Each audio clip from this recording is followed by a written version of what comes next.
Halo semuanya, pada kesempatan kali ini saya akan mereview sebuah produk sepatu yaitu Eiger Bongkeng. Ini dia.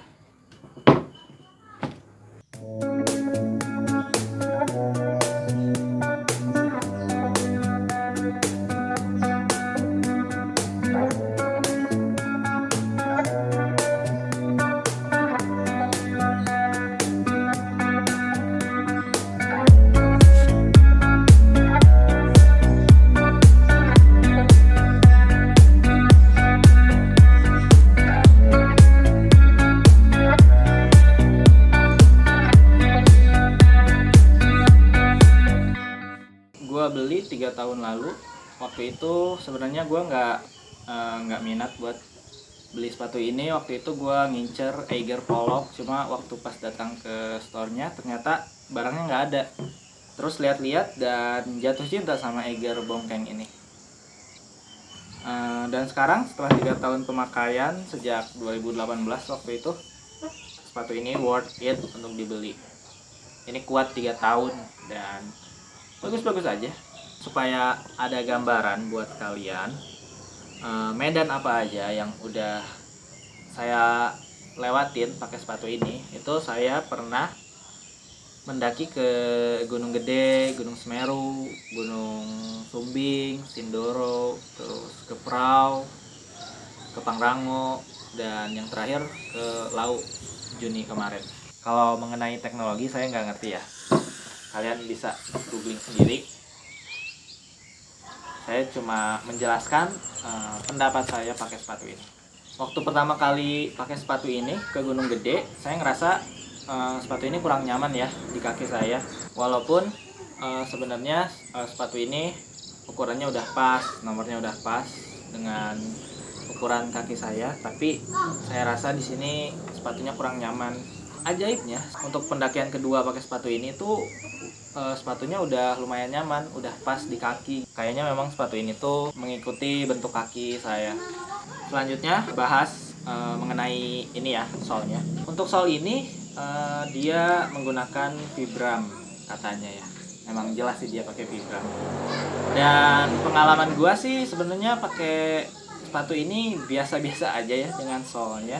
Dia ini licin kalau misalkan daerah di situ tuh lembab, seperti mungkin waktu saya nginjak akar basah, batu basah, terus tanah basah. Sepatu ini tuh licin kalau kita nggak hati-hati.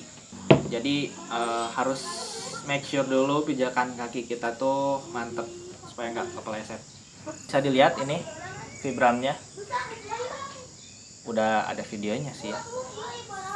Nih selanjutnya kita bahas kekuatannya ya. Menurut saya kalau untuk kekuatannya di sini bagus ya, karena di depannya aja keras cuy. Ini kayak sepatu safety shoes.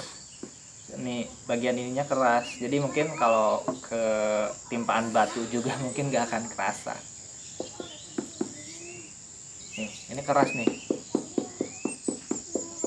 Tapi karena kekuatannya yang bagus itu sepatu ini jadi berat.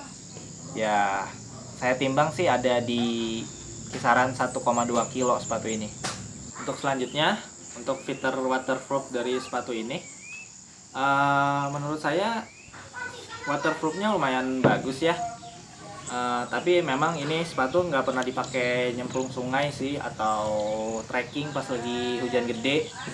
Kalau misalnya nginjak genangan air, terus trekking pas lagi gerimis itu udah lumayan sering, dan air hujan gerimis itu nggak masuk ke dalam sepatu, jadi kaos kaki sama kakinya aman, nggak basah sama sekali.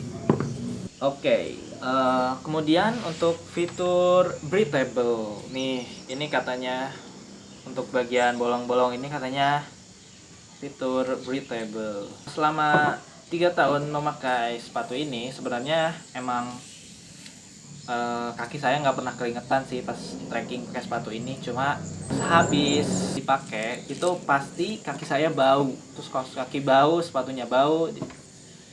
Ya berarti mungkin emang kakinya keringetan kali ya, cuma nggak kerasa. Jadi menurut saya kalau untuk fitur breathable-nya kurang ya. Tapi nggak gerah juga sih pakai sepatu ini di kaki. Untuk dry fit, sepatu ini Menurut saya nggak ada dry fitnya ya, soalnya pas saya cuci sepatu ini tuh suka kering di hari ketiga. Ya mungkin karena busanya tebal kali ya, jadi keringnya lama. Untuk dry fit ini nggak ada, keringnya lama. Bro. Untuk masalah keawetan, sepatu ini udah awet ya, terbukti saya udah pakai sepatu ini 3 tahun dan kondisinya masih begini-gini aja dong. Belum ada perubahan, belum ada cacat, masih kayak baru. Dan menurut saya ini masih kuat untuk 3 tahun ke depan atau lebih mungkin. Sepatu ini kokoh cuy.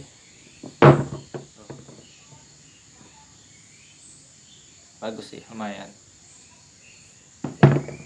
Ini sepatu hiking saya yang pertama dan nggak mengecewakan. Sebenarnya saya sempat terpikir sih buat beralih dari sepatu boot ini ke sepatu trail running yang lebih ringan, tapi setelah melihat-lihat review di internet, di sosial media, kayaknya nggak jadi deh. Saya lebih baik pakai boots ini daripada trail running.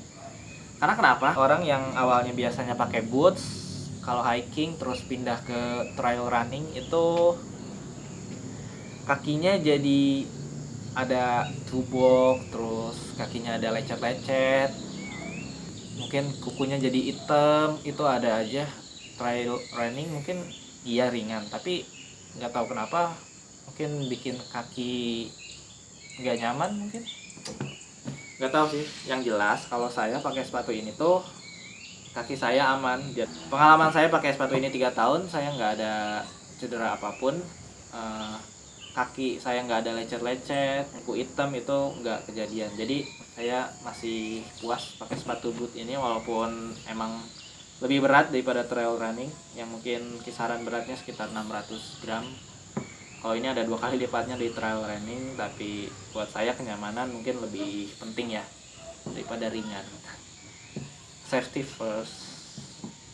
Untuk kesimpulan yang saya dapat dari review ini, untuk saya ya, sepatu ini tuh worth it banget dengan segalanya, karena udah 3 tahun aja masih kokoh seperti ini, masih bagus. Kalau sekarang nggak tahu sih ya ada seri baru atau enggak dari ini, apa ini masih dijual atau enggak saya nggak tahu. Saya beli waktu itu sekitar 1 jutaan ya. Kalau soal licin-licin sih, menurut saya ini nggak masalah ya, karena saya orangnya cukup hati-hati, jadi jarang kepleset kalau hiking juga. 1-2 kali doang dan itu nggak fatal. Intinya saya puas pakai sepatu ini dan masih belum mau move on.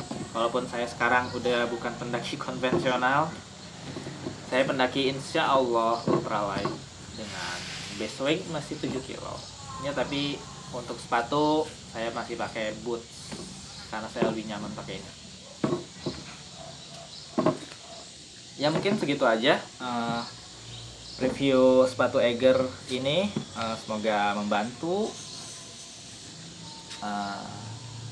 Ya udah,